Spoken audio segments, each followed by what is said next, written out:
mana liecība būs par to, kā Dievs dziedināja mani no depresijas.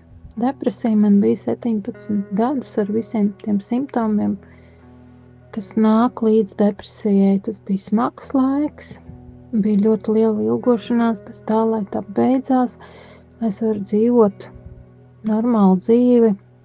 Un mainījās kaut kas tad, kad es dzirdēju Maiklu Velsu, kad viņš pēdējo reizi ciemojās Latvijā 2011. gadā.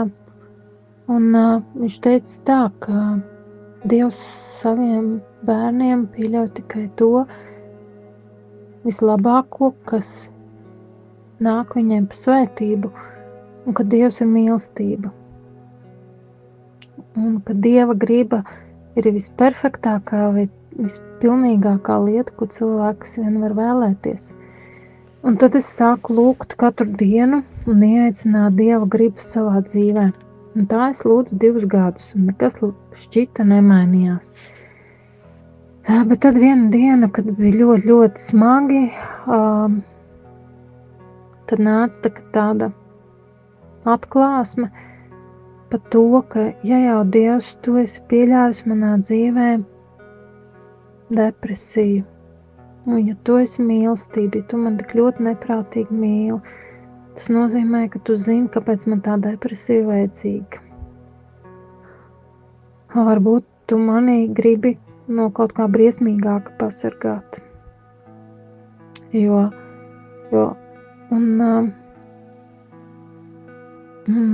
Es Dievam teicu, ja tu vēlies, lai man ir depresija, tad es padodos.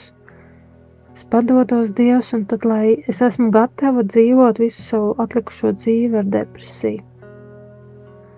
Tikai es vēl Dievam lūdzu, saku, Dievs, tikai palīdz man gādāt par bērniem, jo tad, kad ir depresija, tad ir ļoti grūti saņemties un rūpēties par kādu.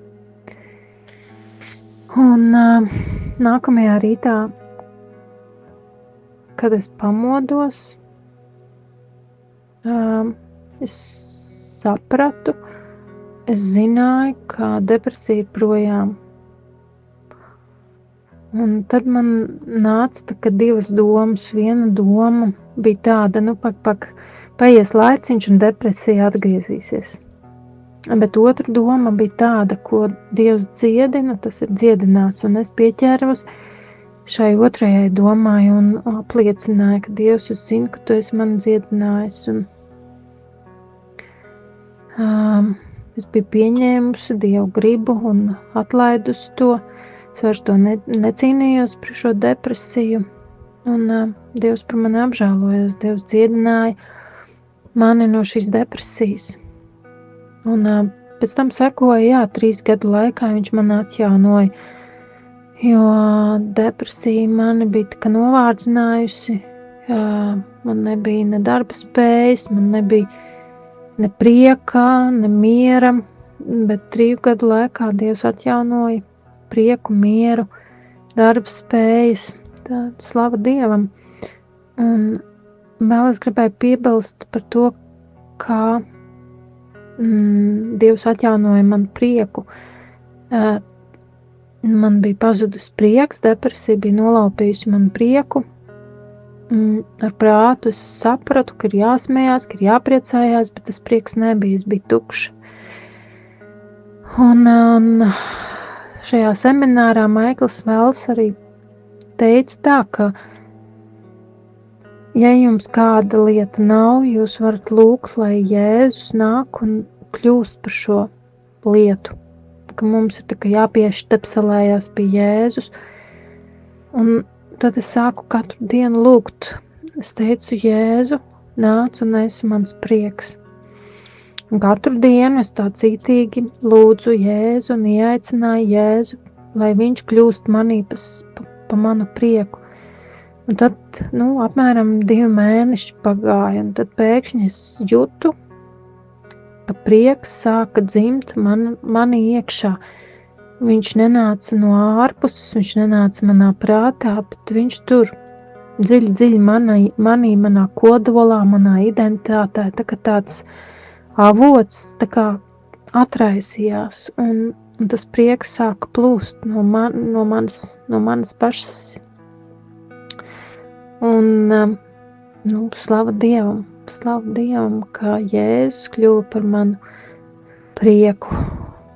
Tā kā paldies par Dievu varenajiem darbiem un par šo vislielāko manas dzīves brīnumu, ka Viņš mani dziedināja.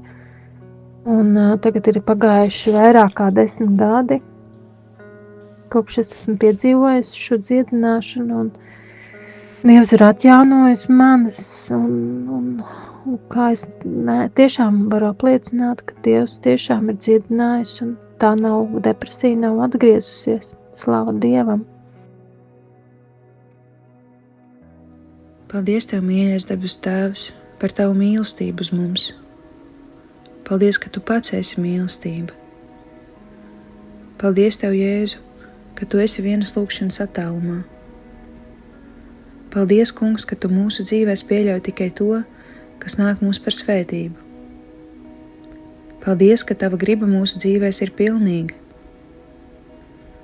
Paldies, ka Tu esi mums blakus, kad ir smagi un grūti, un paldies, ka mēs varam uzticēties un zināt, ka Tu esi ar mums vienmēr. Paldies, ka mēs varam paļauties, ka Tu zini, kāpēc ar mums notiek dažādas situācijas, un ka mēs varam zināt un ticēt, ka tā ir daļa no Tava plāna mūsu dzīvēm, ka caur šiem pārbaudījumiem Tu dari mūs kā zeltu, lai mēs kļūtu līdzīgāki Tev, Kristu. Slava Tev, Dievs, par dziedināšanu no visa, kas mūs ir saistījis un neļauj dzīvot pilnīgu dzīvi. Paldies Tev par atjaunošanu, par prieku, par mieru, par darbspējām. Ja paldies Tev, Jēzu, ka Tevī mēs esam jauns radījums, un paldies, ka Tu pats esi mūsu prieks. Šajā dienā mēs lūdzam, ka Tu palīdzi mums padoties Tev, Kungs. Lūdzam, ka varam pieņemt tos apstākļus, kuros esam. Mēs lūdzam, ka varam apzināties, ka tikai Tavā spēkā, Kungs Kristu, mēs varam ko mainīt. Mēs lūdzam pēc dziedināšanas pie katra, kurš slimo ar depresiju, pie katra, kurš vairs nespēj saskatīt jēgu un gaismu. Mēs lūdzam, Jēzu, ka Tu nāc un ka Tu esi viņu gaisma. Mēs lūdzam, Dievs, ka Tu savā lielajā žēlstībā un pilnīgajā mīlestībā uzlūko katru no mums un atbrīvo no tā, kas mūs šķir no Tevis un neļauj dzīvot pilnīgi.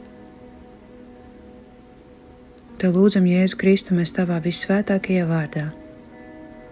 Mūsu Tēvs debesīs, svētīts lai top Tavs vārds, lai nāk Tava valstība, Tavs prāts, lai notiek kā debesīs, tā arī virs zemes. Mūsu dienascho maizi dod mums šodien, un piedod mums mūsu parādus, kā arī mēs piedodam saviem parādniekiem, un neieved mūsu kārdināšanā, bet atpestī mūs no ļauna. Jo Tev pieder valstība, spēks un gods, mūžīgi mūžos. Amen. Lai mūs svētī un pasargā visvarenais Dievs Tēvs, Dēls un Svētais Gars. Amen.